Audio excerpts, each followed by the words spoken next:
ഇന്നാണെങ്കിൽ നാട്ടിൽ നിന്ന് തിരിച്ചു പോകുമ്പോൾ കേരളത്തിലെ എല്ലാ ആൾക്കാരും മാംഗ്ലൂരോട്ട് പോകുന്ന അത്രയും തിരക്കായിരുന്നു കേട്ടോ ട്രെയിനിൽ.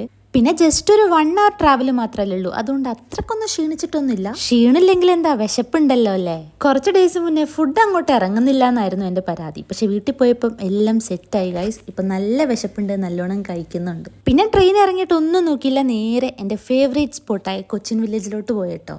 എന്താ ഓർഡർ ചെയ്തതെന്ന് ഞാൻ പിന്നെ പ്രത്യേകിച്ച് പറയണ്ടല്ലോ, ബിരിയാണി തന്നെയാണ്. ലോകത്തിൽ ഏറ്റവും കൂടുതൽ ബിരിയാണി കഴിക്കുന്നതിന് ഗിന്നസ് റെക്കോർഡ് വല്ലതും ഉണ്ടെങ്കിൽ ഞാൻ അതിൽ എന്നെ തന്നെ നോമിനേറ്റ് ചെയ്തു ഗൈസ്.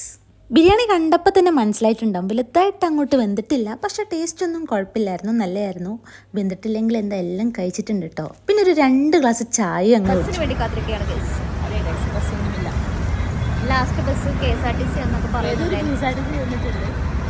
അതല്ല പച്ച ബസ്, പച്ച അതേതോ ഓറഞ്ച്, അതല്ല എല്ലാം അറിയുന്നവൾ. കുറച്ചധികം നേരം കാത്തിരുന്നെങ്കിലും ബസ്സൊക്കെ കിട്ടി. അങ്ങനെ നമ്മൾ ഹോസ്റ്റലിൽ എത്തിയപ്പോൾ അത്രയേ ഉള്ളൂ. ബൈ.